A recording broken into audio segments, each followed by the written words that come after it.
સુરતના સજ્જુ કોઠારી ગેંગના સાગરીતની મુંબઈ એરપોર્ટથી ધરપકડ કરવામાં આવી છે. સુરતના માથાભારે સજ્જુ કોઠારી ગેંગનો સાગરીત ઝડપાઈ ચૂક્યો છે. ગુજસીટોકના કેસમાં વોન્ટેડ ટપોરી ગુલામ ઝડપાયો છે. બે ગુનામાં છેલ્લા 3 વર્ષથી ગુલામ હુસેન ભોજાણી અલગ અલગ જગ્યા ઉપર નાસ્તો ફરતો હતો. તેની ઉપર ₹20,000નું ઇનામ જાહેર કર્યું હતું. સુરત ક્રાઇમ બ્રાન્ચે મુંબઈ એરપોર્ટથી આ ટપોરીની ધરપકડ કરી છે.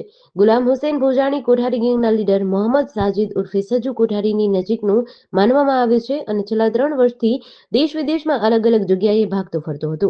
પહેલા તે ઈરાનના ધાર્મિક સ્થળે 4 માસ રોકાયો હતો. ત્યારબાદ આફ્રિકાના માડાગાસ્કર ખાતે 4 માસ રોકાયો. તે પછી દુબઈમાં 2 માસ અને ત્યાંથી જ્યુરિક સ્વિટ્ઝરલેન્ડ થઈ યુએસએના ન્યુયોર્ક શહેર ખાતે રોકાયો હતો. યુએસએમાં તે ક્વિઝ એરિયા વુડહેવનમાં રેડ રૂફ મોટેલમાં રિસેપ્શનિસ્ટ તરીકે નોકરી કરતો હતો.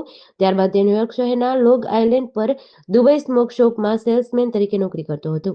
વિશ્વના અલગ અલગ દેશોના વિઝિટર વિઝા મેળવીને આરોપી નાસ્તો ફરતો હતો. જોકે યુએસએથી વાયા દુબઈ થઈને મુંબઈ આવવાની બાતમી સુરત ક્રાઇમ બ્રાન્ચને મળી હતી. તેના આધારે ક્રાઇમ બ્રાન્ચે એરપોર્ટેથી તેની ધરપકડ કરી હતી. સુરત ક્રાઇમ બ્રાન્ચ દ્વારા સાજિદ ઉર્ફે સજ્જુ ગુલામ મોહમ્મદ કોઠારી, જે એક સુરતનો એક નોટરિયસ અને હાર્ડકોર ક્રિમિનલ છે અને એક પોતાની સંગઠિત ગુનાહિત ટોળકી બનાવી અને સુરત શહેરમાં ખૂનની કોશિશ, લૂંટ, એક્સટોર્શન વગેરે અનેક કેસોમાં તથા જેમાં ગુજસીટોક જેવા 2 કેસોમાં પકડાઈ ચૂક્યો છે. એ ગેંગનામાં સજ્જુ કોઠારી સાથે અન્ય 4 મેમ્બરો પર સંડોવાયેલા હતા, જેમાં મોહમ્મદ સાજિદ ઉર્ફે સાજુ ગુલામ કોઠારી, મોહમ્મદ સમીર ઉર્ફે સલીમ શેખ, અલ્લાહ રખા ગુલામ મુસ્તુફા શેખ અને ગુલામ હુસેન હૈદર અલી ભોજાણી, આ ચારેય ઉપર ગુજસીટોકનો બીજો ગુનો દાખલ કરવામાં આવ્યો હતો. અઠવા પોલીસ સ્ટેશનમાં ઇન્વેસ્ટિગેશન ક્રાઇમ બ્રાન્ચ દ્વારા કરવામાં આવેલું. 2022થી આ ગુલામ મોહમ્મદ છે ભોજાણી સતત ભાગતો રહેતો હતો. 2022માં જ્યારે સાજુ કોઠારી પકડાઈ ગયો ત્યારબાદ અલ્લાહ રખા અને ગુલામ બંને સુરતથી ભાગી ગયા હતા.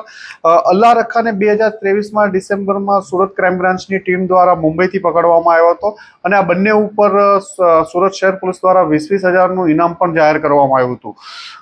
ગુલામ હુસેન હૈદર ભોજાણી અહીંથી ભાગ્યા બાદ અલગ અલગ ઓછામાં ઓછા 6 થી 7 કન્ટ્રીઓમાં ફરતો રહ્યો હતો. અહીંથી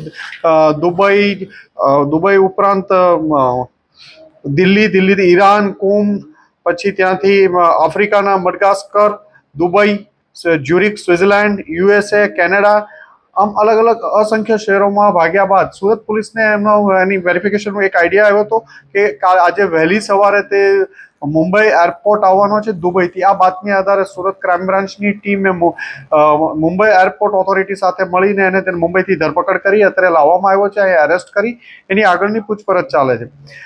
આને સજ્જુ સાથે એક્સટોર્શનના ગુનામાં એમના વિરુદ્ધ અઠવા પોલીસ સ્ટેશનમાં ગુનો દાખલ થયેલો હતો. એમાં ગુજસીટોકના કેસમાં વોન્ટેડ હતો. આ ઉપરાંત અઠવા પોલીસ સ્ટેશનના બીજા એક એક્સટોર્શનના કેસમાં પણ એ 2022થી જ વોન્ટેડ હતો. અગાઉ પણ એ એક્સટોર્શનના 2 કેસોમાં અને પૈસા વ્યાજે આપી ખૂબ ઊંચા દરે વ્યાજ વસૂલવાનું અને પ્રોપર્ટી લખાવી લેવી, આવા કેસોમાં અગાઉ પણ એની ધરપકડ થઈ ચૂકી છે. જેડીસી ન્યૂઝ સાથે તરુણ હરસોરા, સુરત.